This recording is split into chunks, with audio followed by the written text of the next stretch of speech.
and so I sent her a message. Like, she sent me a message, just happened to be that day, and she's like, "Hey, how are y'all doing?" And I was like, "Well, I've had to call clinic twice because of a nosebleed."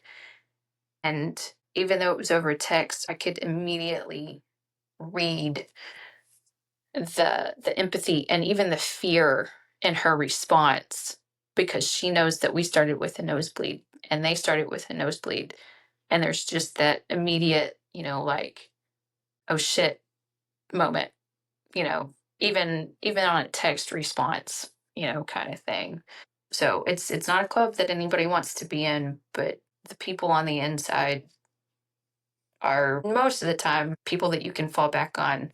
They'll carry those buckets back into that fire when you're in the middle of it, even if they've come out, or even as they're going through their own fire. It's 100%. And going through this, for us personally, the diagnosis, we knew nobody. We were alone on an island when all of this happened, had no idea who to talk to, reach out to. But now that's part of the love side of social media, is that we're able to connect with other people that we can talk to and connect with and be part of that community. And no, nobody wants to be part of this family. Nobody wants to be part of this club, but I will forever now go scorched earth for anybody in this community, because we are one family. We are a family that nobody wants to be a part of and a lot of people run away from. But at the same time, we're so much stronger together. And yes, we can be, we can be ourselves. We can be open and honest. We can be real. We can be raw. We can be whatever it takes. And there's very, very few people that we allow into our inner circle that even go deeper into that, which we can speak to about anything. And that means the world. And that's something that I'm hoping to move forward with the podcast. That's the whole point of this, is being able to connect with people on a different level and let them see what we're doing on a daily basis. That was the point of what we did in Madison just this past week, was that allowing people to see the real and raw side of what really truly is pediatric cancer, that it's not all sunshine and rainbows. It's not fun, kids running down the hallway, because most of these kids don't just smile all the time and they're happy to go to the doctor. Yeah, child life is freaking phenomenal, and they make it livable and bearable for them to go through these treatments. The nurses become your family. The doctors, you end up with their cell phones where you can reach out to them, and you can, whatever time of day, they become your family. And that's so important when you're going through all of this. And it's very hard to, at the same time, really connect with people outside of the community as much as you want them to listen to you. When people say, I understand, you may understand cancer. You may understand that I think all of us in some way are connected to cancer, no matter what, just in general. But kids with cancer is a completely different ballgame and a completely different thing that people don't understand. And they think it's all the same. And it's just not. We're looking at the chemotherapies that children are given. There are literally six drugs that are physically approved for chemotherapy for kids. Everything else that they receive, those aren't approved drugs for kids. They're approved drugs for chemotherapy that they can use in pediatrics. And some of these have horrible side effects. And ifosfamide. Ifosfamide is one that was on Jace's first therapy. It was ICE therapy for Hodgkin's lymphoma that we were treating her brain cancer with, which, again, throwing darts at a wall is a lot of the way that they treat this, because there aren't set protocols. That put her in such a horrible situation for 12 hours that they had to change up her protocol after that. It's all about trying new things. It's all about trying to figure out what works, getting the doctors to talk to each other, getting them to be open to criticism. We are able to pick our own teams. If you're not comfortable with a doctor or a nurse, you let them know. You have to be aware of that. I think far too many of us, maybe it happens so fast that we are not so quick to be trying to get second opinions. And that's not a knock on anybody. It happens super fast. I know for us, it was surgeries for 2 weeks in the hospital, and then we went home, and then it was another week before the protocol and any type of radiation started, which is, again, that's where I differ. Again, you said that, you were there and one day and a few days later you started chemo. And for us, I've always wondered that. Why were we not thrown directly into some type of treatment? And did that cause a detriment that ultimately led to our daughter passing away? And that just is the difference between, say, the doctors in Wisconsin versus the doctors in Texas versus the doctors in Florida, whatever, that there's no central communication when it comes to this protocol works for this type of cancer. So I've got so many theories on that I could probably start my own podcast just on that topic alone about the way that everything is going in the world today. And I try to stay away from all of that. I'm trying to be just open minded, but I look at it and say, our kids are being left behind every single day when it comes to these treatments, these therapies, these options that they have. They're learning how to adapt and become a new normal to have to go to school with no hair, to have to go to school and explain or not explain themselves or what's going on. They're having to maybe change friends because kids are young and they don't understand. Cancer is not contagious, guys, just so you're aware. These kids, I know for us, yes, the kids were 7, 8 years old. They didn't understand it, but they loved their friend. So JC never had an issue with, kids being worried about being around her, but it's different. It can be scary to see your friend come or a new person come to school and look different than you, but in that situation. And that's again another unfortunate side effect. But in that, I guess that just brings me to ask a question. Is and has the school and even her friends or the circle of friends been accommodating to her for the most part as she's going through this?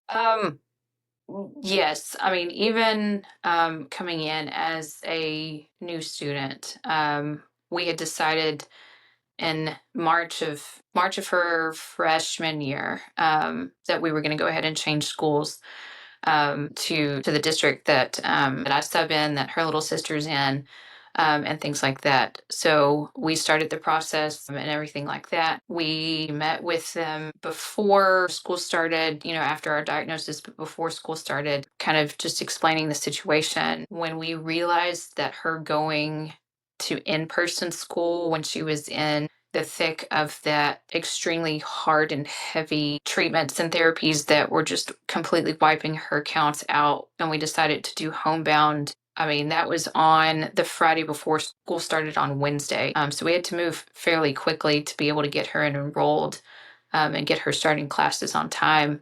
We had a homebound teacher, kind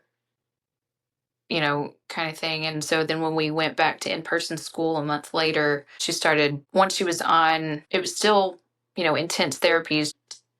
They didn't quite wipe her out. Her counts, she never went severely neutropenic on rounds 3 through 6, but just at the beginning of every month, I would email going, hey, this is what our schedule, looks like. This is when we're for sure going to be out, because we had to travel 2+ hours to get to therapies, to get to clinic. And so she was going to be out all day when we had treatment. We had a 504, put in place, and things like that. So the school has been extremely supportive, and works with us.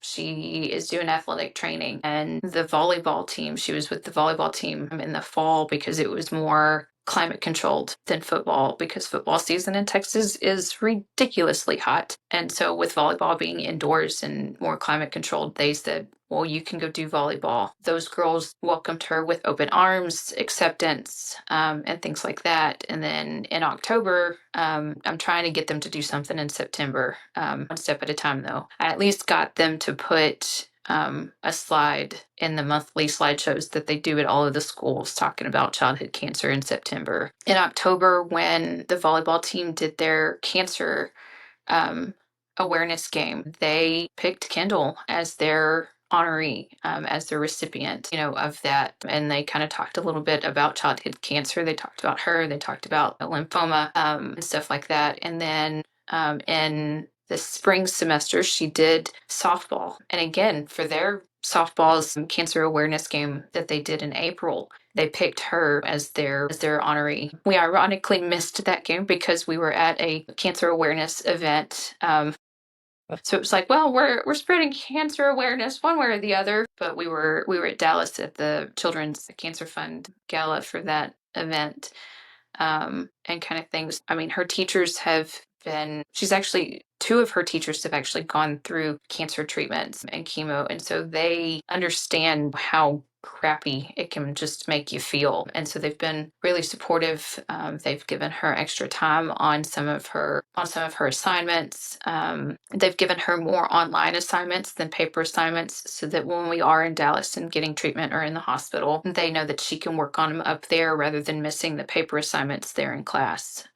So this year, even changing schools, they've been gracious and accepting and accommodating pretty much through the whole thing, especially with, hospital admissions. You don't always know when those are going to happen. You don't know when your child's going to pop a fever or, in, her case, go hypothermic and have to go inpatient.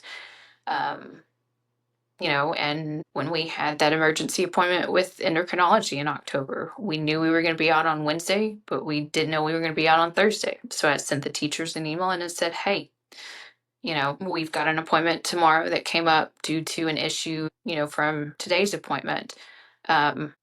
She got goodie baskets from classes that she's not even in, from kids that she doesn't even know. We had one little instance where she got called a name, but that was an isolated incident, kind of thing. She's got friends that she has made, changing schools, obviously. She's got friends that she's made that are willing to just jump in and help her with her backpack or help her down the stairs or, stand as just that line of defense between that person staring at her, kind of thing. Like I said, we reconnected with somebody back in August from our hometown. She unfortunately did pass in September, but her brother transferred back into the school in January. And he immediately was like, I got you. If you have any issues, I'm going to be your guardian angel that's not going to be right there in front of everybody, but I will step in if and when, because I've seen it with my big sister. I've lived it with my big sister.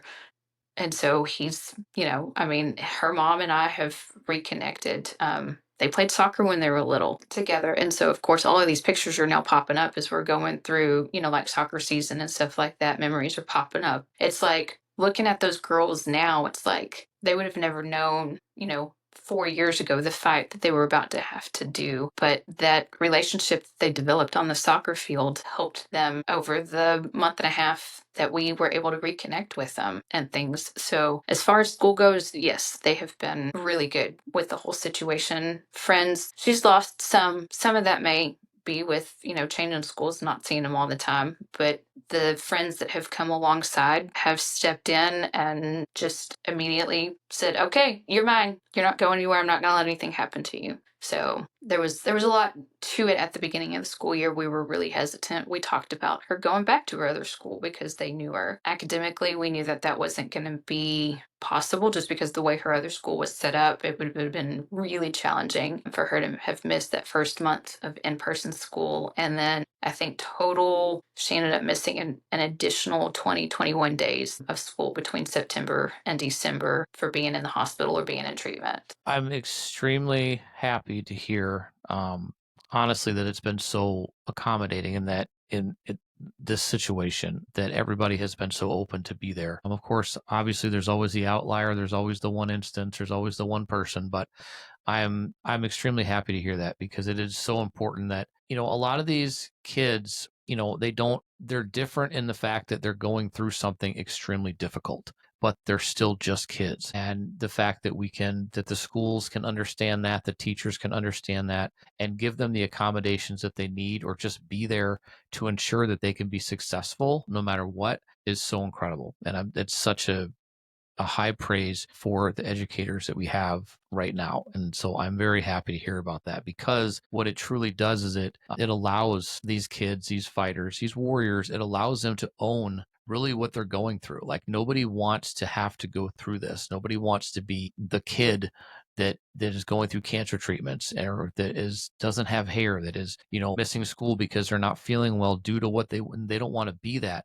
But to own it and to turn that into something incredible, which leads me into earlier, you had mentioned and usually I ask kind of what are the plans in the future, and you mentioned what the plans are. And I don't know if maybe it'll show up on camera, but my eyes started to tear up because so many of these kids that decide to go into the medical field after what they've gone through, it's unbelievable because they do have that they have that insight that they're going to be able to pass along, and that is going to be so comforting to other kids that are going to be going through scary situations, and they're going to be able to relate to them on such a personal level. So to hear that, I'm beyond ecstatic. I can't even wait to see all of the incredible things that she's able to do moving forward and owning everything that she's gone through and turning it into such an amazing positive, because that's unreal. I love it. I've said it before. JC wanted to be a NICU nurse. That was her dream in life. She loved kids, loved babies. That was what she was going to do, and she would have been damn good at it. And to watch these other kids and watch Big K go through this and say, "Hey, I'm going to take everything that was thrown at me, and now I'm going to put it into something positive." You're turning that negative into something good, and it's going to be such a great outcome because no matter what, you're going to be able to say in job interview and any speeches that you may give, whatever, I understand and I've been there. Now let's get through this together. And I promise you, you're going to be okay. And that I don't know, there's so many, I don't know that there's enough words for it to say how awesome that is. So I'm very happy for you. I'm very happy for her, for your family. I think that is such an incredible way to give back and a path to take after such honestly a rough road, to have something thrown at you that no kid should ever have to deal with. Yeah, we're part of a childhood cancer network here, that started with a couple of moms who, like you said at the beginning, you were alone, you were on an island. They felt that way, and so they started a network. It started out as just one town, and now it's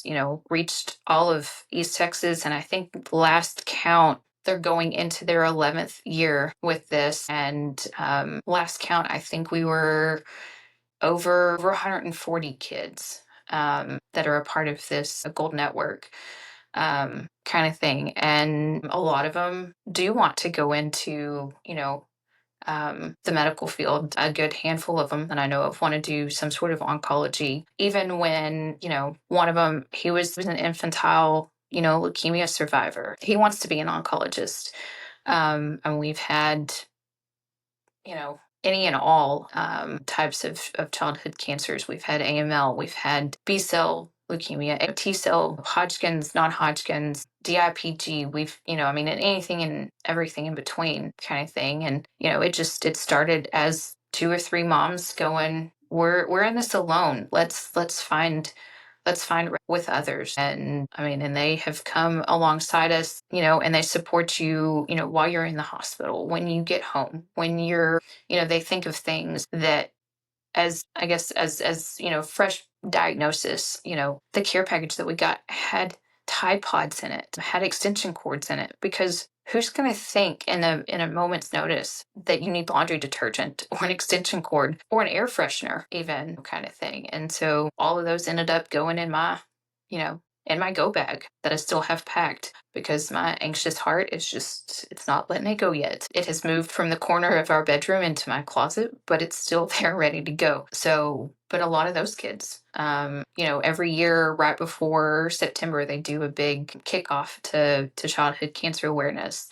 And they feature each one of those children, and they tell, what they want to do with the future. And our first one was this past August, and I counted at least 17 of those kids wanted to do something in the medical field. So it's crazy how much it can shape the kids, even, like I said, even as young as 7 months old, being diagnosed, and anywhere in between. And they don't just cut you off because we've got a 21-year-old in the group, but she didn't start out, she didn't age out, kind of thing. She's still part of the Gold Network. She's still part of the family, and they stick with you, whether your child, no matter where your child is, whether they're in treatment, post treatment, they've laid down their sword. They honor those kids at every event as well.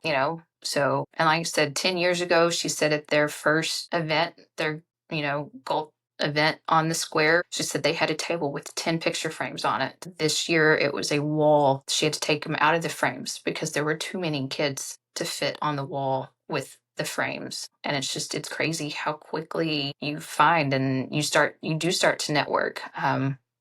Somebody was like, I can't believe there's so much cancer in this area. And the best analogy I could think of was when you buy a new car, you don't see that car until you buy that car. And then all of a sudden, there's tons of Chevy Traxxas on the road. You're like, where did that car come from? I didn't notice them before I bought one. And so it's just one of those, like, the cancer was there. You just didn't notice it until you were there. Yep.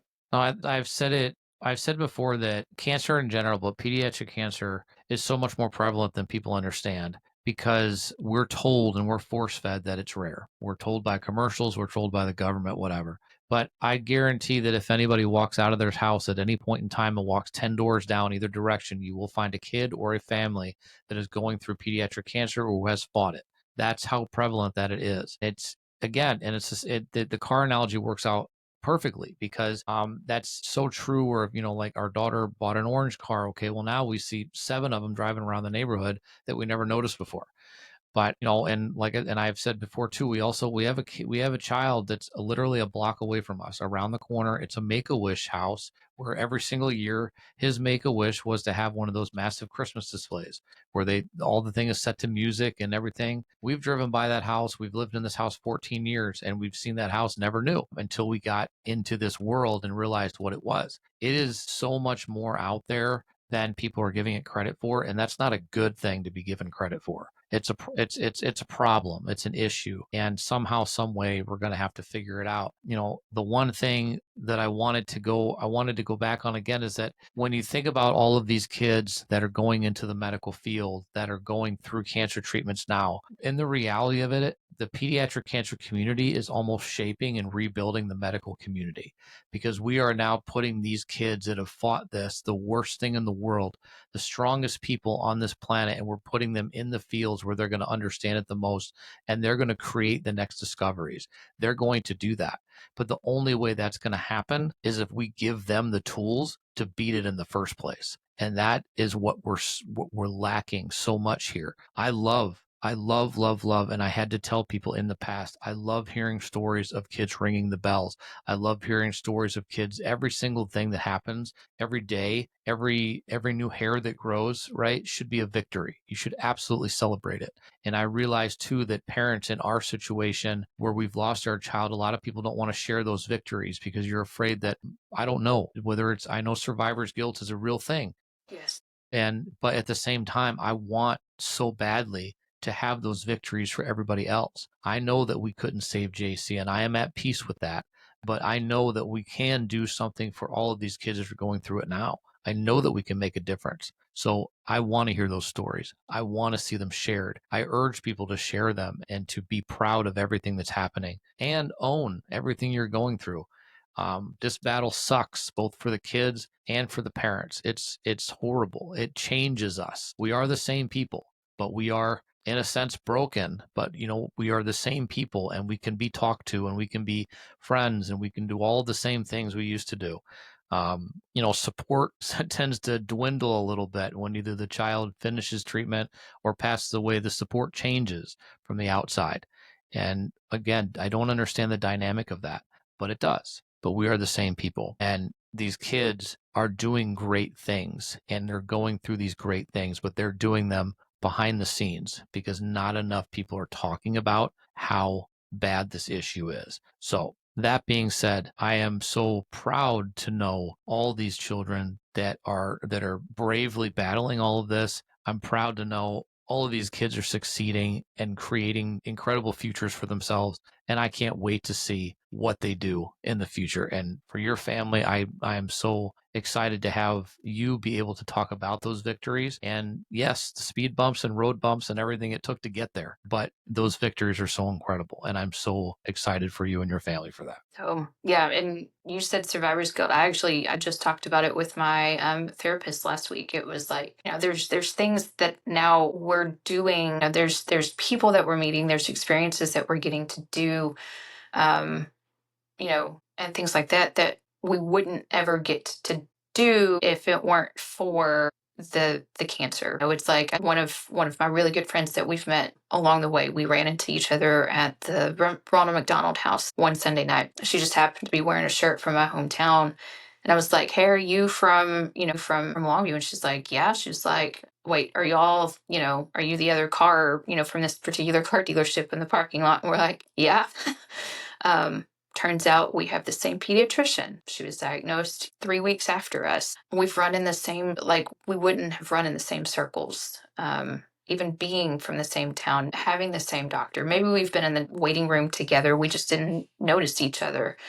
Um, just because of our age differences, for us and our kids and schools and things like that, we would have not ever met if it weren't for cancer. And so it's like, while we would trade all of these experiences and the gifts and everything to have a healthy child, I don't want to lose the friends that we have made, kind of thing. And so it's like, you can hold more than one emotion. You can feel more than one emotion at the same time. You can feel joy that you can sit at church on Mother's Day with your children, but at the same time, you can feel the pain and the sadness and the grief of, you know, the friends that are in the hospital with their children, or that mother that's not going to get to spend Mother's Day with all three of her children ever again.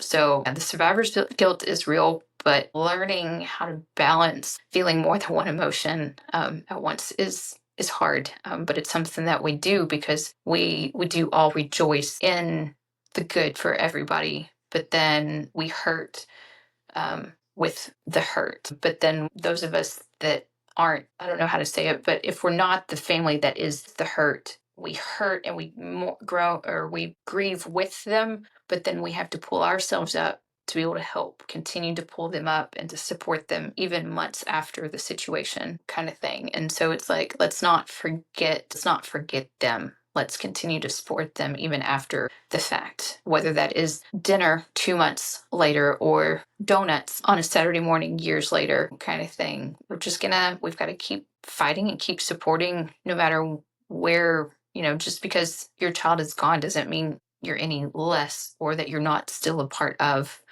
the community. Because once you're in the community, once you're in the family, you're there forever. Right. Yeah, I've had conversations about survivor's guilt with a couple other people, and I understand it. And we're coming up on 4 years now since JC passed in July. And I think personally for us, and I don't know that other people get the sentiment, but I think that it gets harder every single year. I mean, we've just learned how to survive and live and move forward. I think it gets harder. And it gets harder because we have two other daughters that I watch grow up and accomplish things and achieve things that JC will never do. And that, I think, is what makes it difficult, because now all of these situations, whereas, living on the edge or living through scanxiety, which is a real thing, living through these tests that are coming up, or when a cough is not a cough and things like that, for me, it's that every single time, one of my other two achieves something great, it's a bittersweet moment for me, because now I know that that's never going to happen for JC. And I know, that, whether it's graduating high school or driving a car or having a boyfriend or whatever, all these things are hard for me. So I'm super happy on the outside for my other two, and I absolutely praise them and am proud of everything they do. But in the back of my mind, I'm thinking, but it's just not fair that now JC will never be able to accomplish these things or achieve these things. And so, for me going forward, and I know for my wife, and she grieves differently, and, we're completely opposites when it comes to that. Moving forward, it is definitely a difficult life to not have your child grow up with you. And yeah, now we can play around with AI, and it is creepy and weird, but it can show you what, what things should look like and stuff like that. But it's not reality. And, now we live with memories, and we live with videos, and we live with pictures, and that's our life with her. And so that is difficult for me. And so unfortunately, I don't see it on the other side. I don't get to feel that other side, the survivors, how they feel, but I get it, and I do, and I acknowledge that, because to me, that just means that you are a real, true, genuine person if you feel that way. Because if you didn't, I'd almost question why don't you? But I mean, one conversation I had was it was with a mom, but it was her son, who was, a child who was survived, and he felt bad. he truly felt bad at a young age. Why me? Or why me and why not them, and vice versa. It's like, I get it, but I just don't want you to ever, and I guess this is me being a psychologist, whatever, psychiatrist, me saying that, I don't want you ever to overshadow, your own accomplishments with what we couldn't fix, because it's not your fault. It's unfortunately the cards were dealt when it comes to a diagnosis in this community, is that usually prognosis is not very good. And a lot of us don't get a very good look or very good outlook in the beginning. It's nobody else that's going through it, and no other warriors, no other families. It's not your fault. But I truly do feel it. It doesn't make me feel good that you feel bad. It makes me feel good that you have a heart, and that you can truly understand that you're still going to support us, and we're not going to leave. We're still going to support you in anything that you go through. This is a mutual respect. And once we're in this, like you said, you're in it, and we're in it for life. And whatever people need from us, whatever we can provide, we want to be there, because that is solidifying the legacy. And that's our whole entire purpose. If there's anything else that you would like to share, anything else you'd like to talk about, please do. Otherwise, I think it's been really good to hear about your story, about your family, about Big K, about everything that she's going through. I'm so, again, so proud of the fact that the bell ringing. I'm proud of the fact that what's going to happen later in life. I think it's great, and let's get her into Baylor, right? Let's get her in. So if you're listening, let's get the acceptance going, guys. We got a couple of years. She's only going to be a junior next year, but yeah, I mean, she's one of those that hopefully in a few years we can go back from that baby picture when she's like 6 months old, sitting in my lap, sitting on Judge Baylor's lap. We can recreate that kind of thing with her graduation gown, her nursing degree, so she can go work at Children's and help cure cancer. I love it. I love it. And I have nothing but good hope and respect and faith in that. And when you can be a guiding light like that and have such an insight you didn't want, but an insight that can truly be a gift for other people, then I don't think there's any other thing that she can offer that would just be more beneficial. And I'm so excited to continue to follow the story and watch it grow. So at the end of every episode, what I do is I ask my guests to give advice to either the community, to other parents, to before you versus or future you, just some advice that you can leave the audience with, that is something that has just either been beneficial to you or you've kind of learned along the way. Don't try to do it alone. Ask for help. Accept the help. That was really hard for us at the beginning. Was we were always the ones that were in the shadows. We were always the ones that provided the meals for the meal trains. We were always the ones that gave, and we hardly ever asked. And it was hard to ask. You can't do this alone. Sometimes you need somebody from the outside to bring you something from the hospital or to the hospital, whether that's animal crackers or socks, or just have somebody, while you're in the hospital, have somebody come and clean your house, so that's just one less thing that you have to worry about your child coming home from, and having that dust and that dirt and that grime, that has been in your house, that you keep saying, well, I'm going to do it. I'm going to do it. I'm going to do it. I can do it. Just reach out. I've found that there's a lot of cleaning companies that will do something, that will do one or two free cleanings at the beginning, that kind of thing. But ask for the help and accept the help, and know that this is not something that you can do alone, and don't try to do it by yourself, because there's people out there who understand, who care, who want to come alongside you. So let them. That is probably the most perfect advice you could give. And coming from a person that still has trouble asking for that help, just know that people want to help. People have the internal need to help and assist you, but a lot of times you truly have to ask for it. They're not just going to give it. So that is great advice. And so once again, I want to thank you for spending some time with me today and telling me your story. And we'll keep continuing on watching everything and watching you grow, watching your family grow, and watching the successes. So thank you so much again for hanging out with me today. Thank you.